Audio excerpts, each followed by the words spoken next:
Hi everyone. So, welcome back. Part 3 of the Practical Bio-Wellness Rebirth Protocol. And now it's time to disinflame. And the rewards for all your effort and the very difficult Part 2, 10 days, is over. And yeah, we've just decluttered the liver, completely dissolved fatty liver, activated fat burning in the entire body like never before probably in your life. The nervous system has been enriched greatly because of our fat-fueled circulation system. Instead of glucose, all of our nervous system and our neurons have been thickened, as it's 70% fat, the nervous system, and the raw fats of our own body in the blood work miracles for that. So you might find yourself calmer, more meditative, serene, unshakable, and sleeping better, deeper, needing less sleep, and being able to fall asleep more easily. But there's endless advantages for what we've just done, and I explained them in the last video. The point is that now with this re-strengthened nervous system and deeply cleansed and cleaned out gut microbiome, we're going to repopulate with loads of raw starches and fibers and even sugars and all the kinds of plants you can get your hands on. Aim for 20-25 different plant foods in a week. That's a pretty big one. Still not properly orange. It's got a bit of a yellow colour to it still, but better than nothing. And look, in the clover might be another big one. So sorry about that. Part 3. Yes, we're going to repopulate the microbiome now with raw vitamins and minerals, starches, all kinds of carbohydrates, and fruit is back, finally.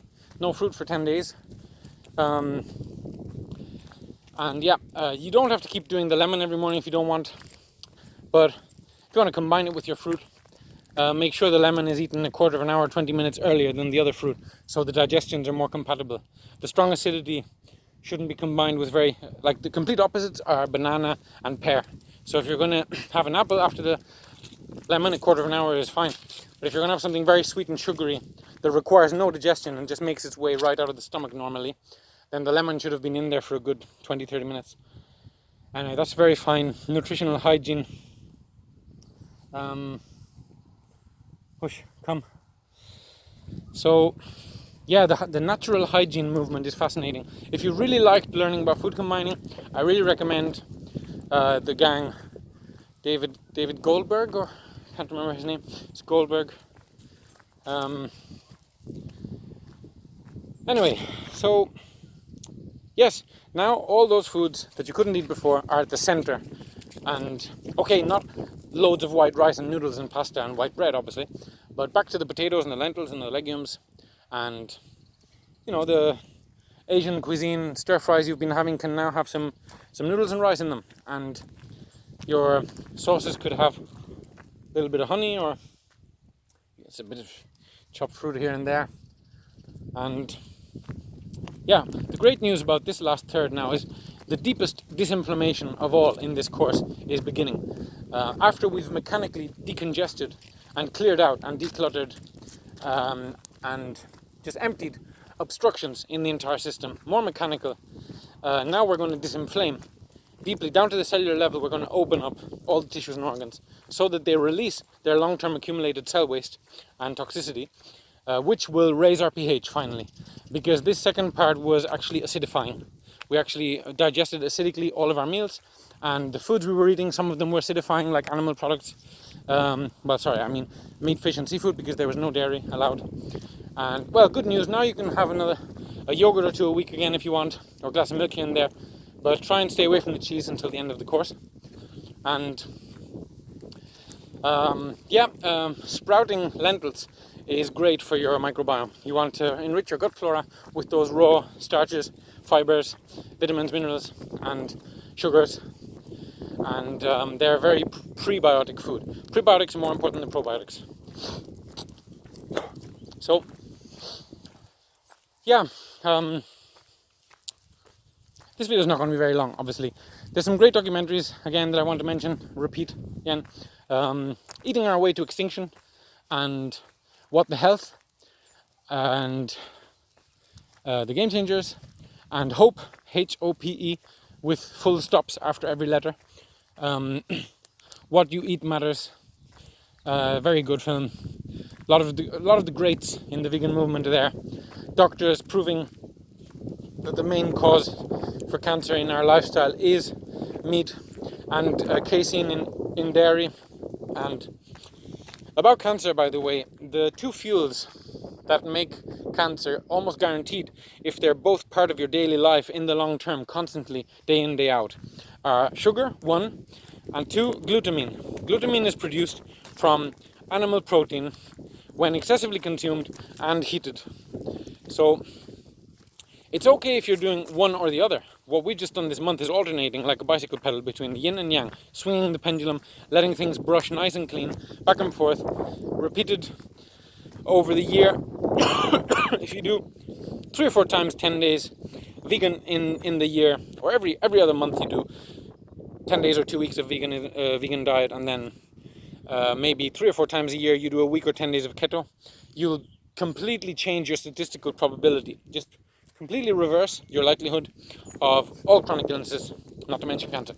But if you're interested in cancer, there's a great video on this channel at the beginning, at the bottom of the video list, with the channel's icon, yellow and blue and purple, called pH is your biobattery. And everything we do in the Cure coaching protocols is about raising pH ultimately, because it makes any tissue, cell or organ a lot more efficient and effective and just powerful, energetically charged. We're talking about the electrical charge of cells here. We are a biobattery, and the acids and bases and water and salts and alkaline metals, the electrolytes, result in an electrical charge. And that electrical charge, depending on how clean and open or dirty and inflamed our nervous system and endocrine system are, decide the level of consciousness we live at. Literally, it's that simple. Like, we are actually a machine, and a clean, open body with abundance of its electrolytes and vitamins and minerals, and a rich microbiome with lots of bacteria to fill the neurotransmitter reserves and the endocrine glands, and making us hormonally rich and strong immune system. All this combines to automatically having a higher consciousness, more strength and happiness, more potential energy stored, because we're talking about the storage capacity of the battery, of the cell, of the tissue. So it's accumulation, charge accumulation.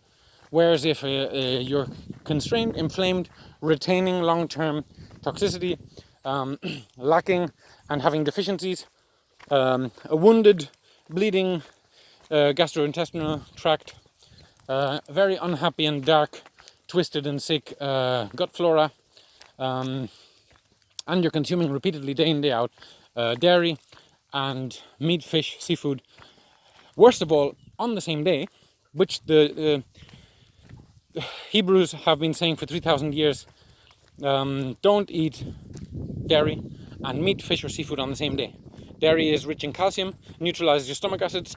So then, I definitely said this in the last video already, the dangers of bacteria, viruses, parasites, infection, and it could be deadly until a century ago, obviously. Nowadays everything is frozen, so it's less severe, but still, like, why would you eat meat, fish or seafood and not completely assimilate and digest and benefit from its nutritional value because you had calcium rich dairy in your stomach earlier that day? Never on the same day. Either order is not advisable. So yeah, the great news about the vegan diet also, it's going to be a lot less energy intensive digestion. The food is going to make its way in and out of the stomach in an hour or two at most. All of your meals, very cleansing, large amount of fiber going through the system, collecting debris left over from the practical colon cleanse that we did in the previous second chapter of the course. And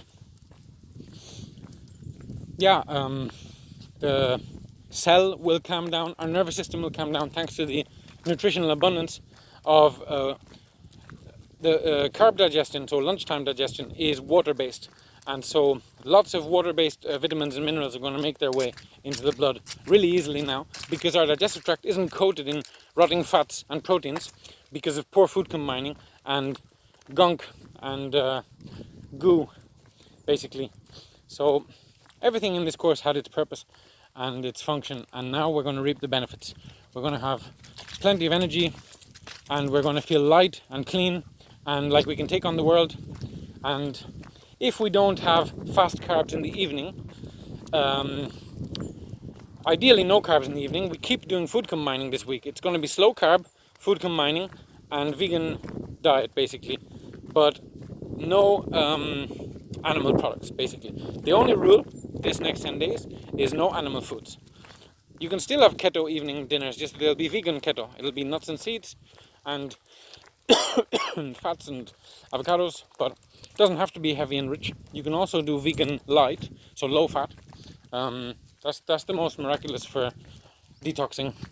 The less fat we take in these next 10 days, the more and faster and deeper and further back in time your body will cleanse itself and get rid of old build-up.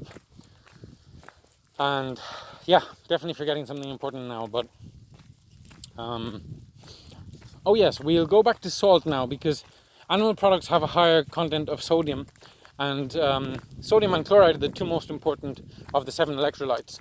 So potassium, magnesium and calcium are just as important. It's just that they're in a lot of different foods, and specifically with the nuts and seeds that we're eating and the leafy greens and potatoes, we basically get most of those 3, or at least sufficient, not extremely deficient.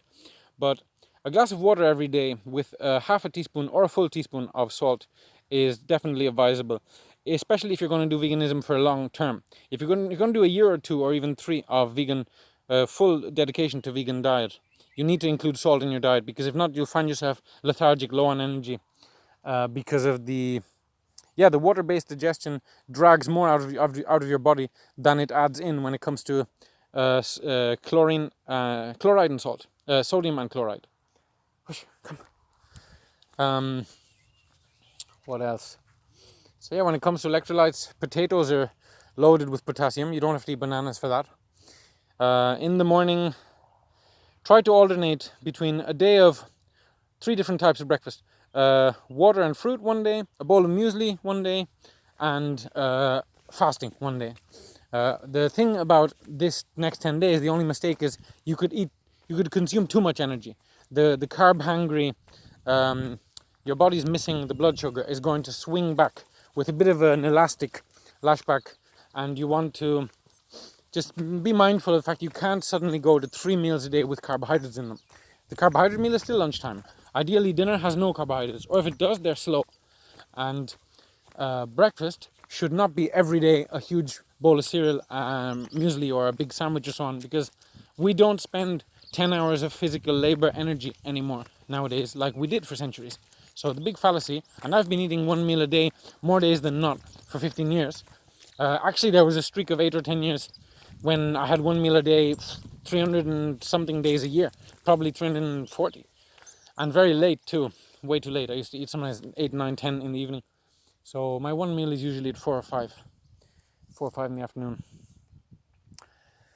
And I mean, twice a week I'll probably have my lunch too early, and then I'll have a handful or a snack in the evening, but carb free, very important. Sleep quality. The better you sleep, the deeper you sleep, the easier all these difficult decisions, restraints, disciplines, and self-control are going to be. So, yep, as I promised at the beginning of the course, nothing's forbidden. You're going to get back everything that you gave up. It was just a matter of time. And hopefully after these 10 days of vegan diet, you'll go back to living more or less the way we did in the first week, which is slow carbs, mostly. Obviously, Sunday lunch, there's exceptions. If you go out for dinner, all the rules might go out the window, like no food combining adhered to, and light coloreds, carbohydrates and starches, and sugary dessert.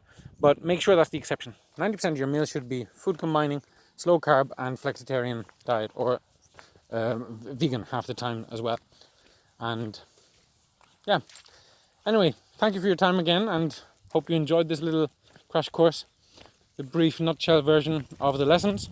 And if you'd like any theory in text form, contact me. If you know anyone who is not doing great right now and needs a deep reset and rediscovery, I'd be happy to guide them. And as always, contact me if there's any specific video or condition or circumstance you'd like me to address and suggest a combined approach system for, and check out my other protocols and enjoy the channel. And if you'd like to drift more out of physical health and optimizing the body and raising pH and into more spiritual and the soul's health and human potential, personal growth and evolving consciousness, then check out my other channel, which is called Building Inner Gold. You'll find it on the website practicalbiowellness.com.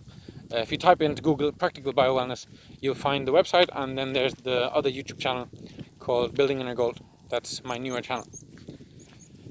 Thanks again. Take care. All the best. And congratulations. You're going to enjoy the next 10 days.